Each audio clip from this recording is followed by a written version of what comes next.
Materials needed. I used sculpey, tin foil, wire, an oven to cook the clay in, paint brushes, acrylic paint. I used white, green, black, and brown. And lastly, you could use dental tools or something like dental tools to kind of smooth the clay out. First, let's get to the directions. Start with clean hands and work area. Knead clay until soft and smooth. Shape clay. Consider creating an armature wire instead of using clay pieces.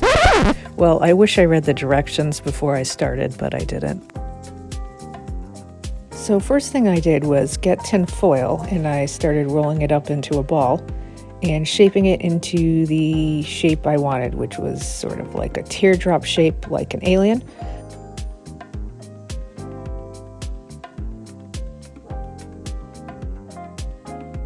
Then I tried sticking nails and making those the sort of eye stalks. That didn't actually work out so well. I think at some point I figured out to use wire. So you need wire cutters, and then you're good to go. And sort of stick the wire inside of the tin foil and clay inside of it, and it should hold up. After I made the basic shape with the tin foil, I started rolling out some pieces of clay and began to cover the tin foil with the clay.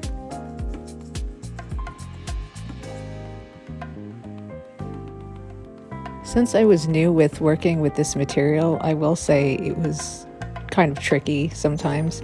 I noticed that because I have longer fingernails, I kept making little fingernail indentations in the clay, which annoyed me. And then I had to keep trying to smooth that out over and over again. So I suppose one suggestion could be cut your fingernails or wear gloves.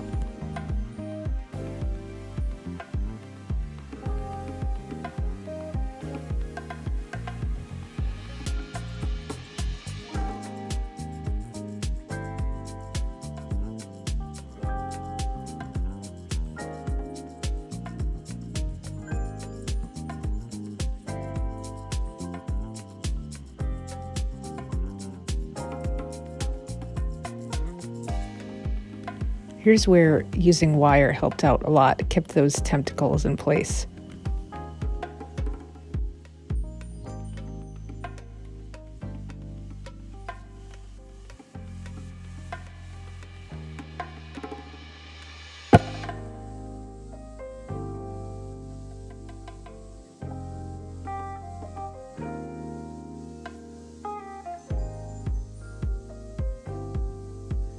And here's where I went digging into my closets and found some dental tools and discovered that they worked really well to smooth out some of those little dinks I was talking about where I got my fingernails sort of indentation in there. And also they helped a lot to kind of like connect things to smooth down the edges and stuff like that.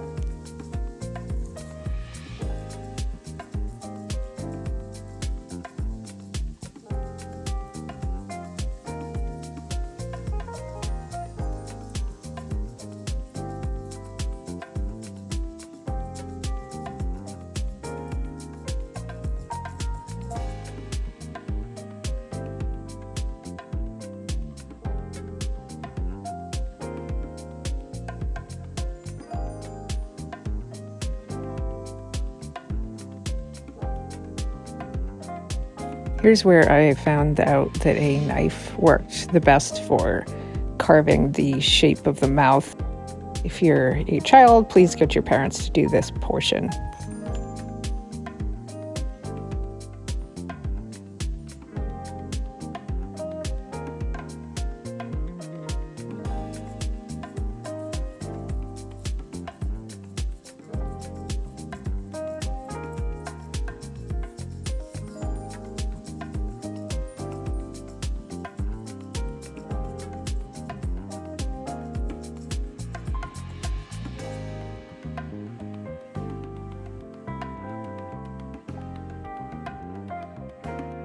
At some point I discovered that water worked really well to smooth out some of those hard to smooth out places, and I would use a tiny paintbrush and dip it in some water and then go around some of the places like those warts that I had, around the tentacles, around his nice little drool that he has going on around his mouth. So it worked really well for smoothing out those areas.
Make sure all of your warts are firmly attached. You don't want them coming off before this bakes.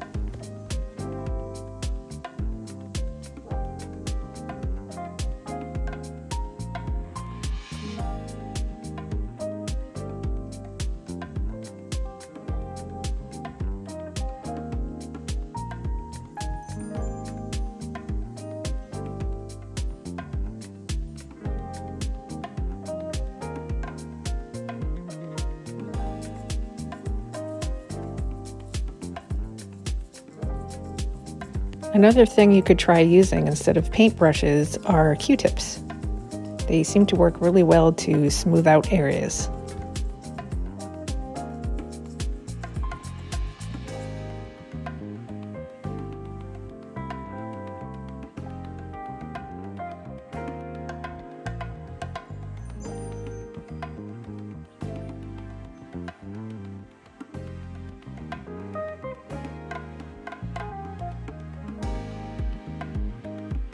Finally, it is time to bake your creation. Now here I did read the directions. I very carefully put the alien on a tray and then heated the oven to 275 degrees.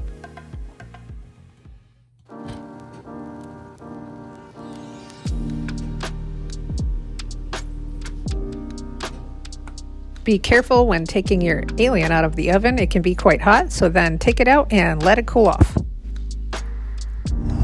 And here comes the most satisfying part of the process, painting the alien.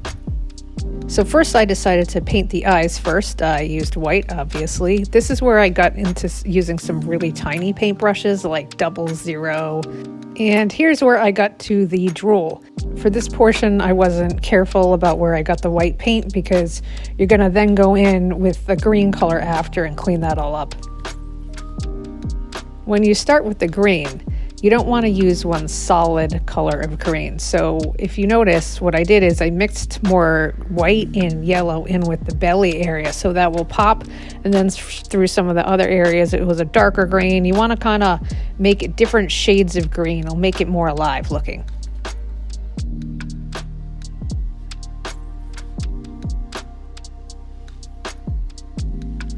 You can actually use sandpaper to smooth out some of the areas that start getting a little bumpy. Acrylic tends to kind of get like that sometimes. I actually use sandpaper when I'm working on artwork for my books too. I'll sand down areas and get them nice and smooth and flat because that way during the printing process it will look a lot better.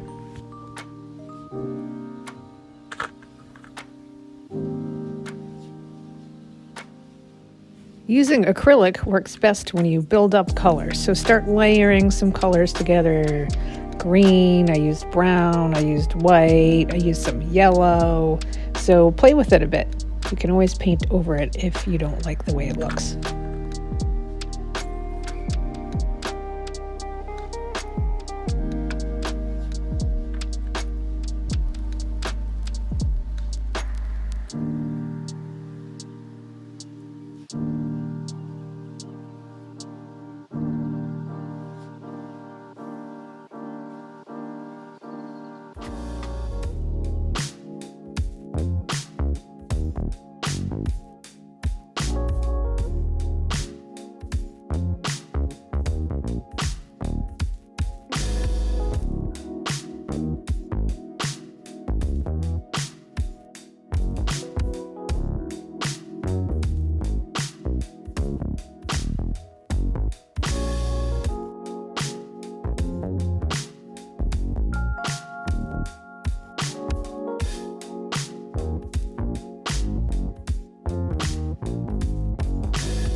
And here is the finished product. Unfortunately, this little guy fell off my shelf and it broke and I glued it back together.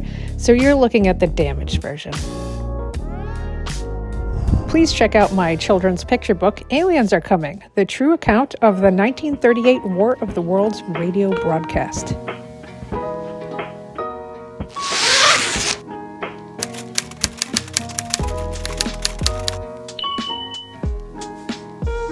Please like, subscribe, and share. I really appreciate it.